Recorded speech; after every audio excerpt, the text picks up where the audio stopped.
My name is Helen. I'm a hair and makeup and special effects artist based in Sydney, Australia, and I work in the film and TV industry. Definitely my favourite part of makeup and special effects is the more gory, the more bloody, the more interesting, just because I'm a bit of a horror movie fan.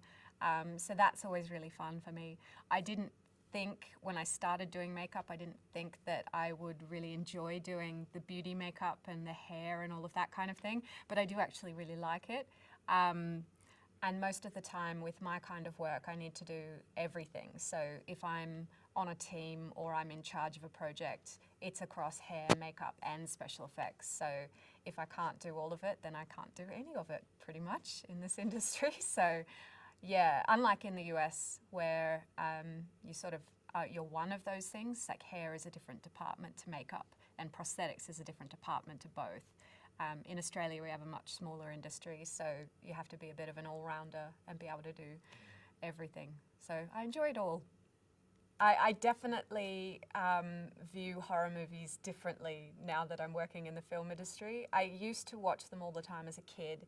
I'd go to sleepovers and we'd watch like Chucky and that kind of thing, and Candyman and Poltergeist, all of those old sort of dodgy horror movies. But these days now, because I work in film and I see all of the behind the scenes of everything, none of the makeup effects I ever find scary. I usually find them really interesting.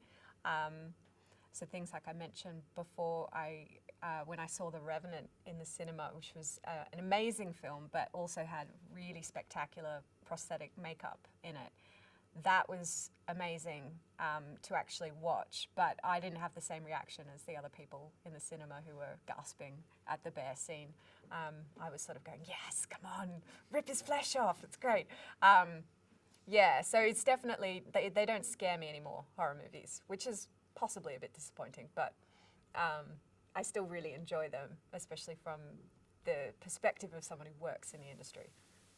So in terms of filmmaking and everything sort of being pretend and being a mask, makeup's definitely a big part of that, because obviously with an actor, they're putting on a different character whenever they're getting into makeup and getting into wardrobe and getting into character to be on set. They're trying to be someone else.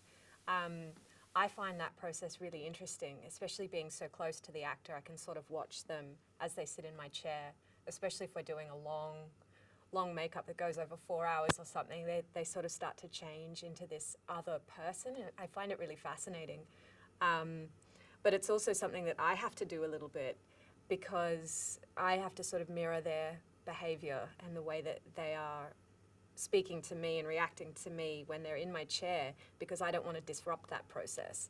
So I tend to take on their personality in a sense. So if they're being really chatty and sort of laughing and joking, that's how I will go about my makeup process. But if they're very quiet, very stoic, kind of really focused, then I'll do the same and just sort of pull back and let them do that. So it's almost like I have to be 50 different people a day, which can be really tiring, because I'll get home at the end of the day and just and sort of collapse under the lounge. But it's really fascinating, and it suits me really well, because I think each actor brings out a little bit of my personality, and I sort of get to be a whole bunch of different moods in a day, which is fun. The lifestyle of a makeup artist is intense, especially one that works in film. It's definitely not for the faint of heart, I think, and it is tricky when you have a family. So my hours are so long when I'm working on a film. Quite often they're sort of minimum 12-hour, sometimes 14, sometimes 18's been the longest for me, hour days, and then you'll be right back at it the next day, so 5 days a week, and that can be for months at a time. That can make things really tricky in terms of actually having a life outside of film, because you get home, by the time you're home, there might only be 6 hours to sleep, if that, if you've got no prep to do. Yeah, so it does make things difficult in terms of actually like doing your washing or eating properly or anything. But I love it. It just suits me so well to not have a routine like that. Every day is different, and that's something that I really enjoy.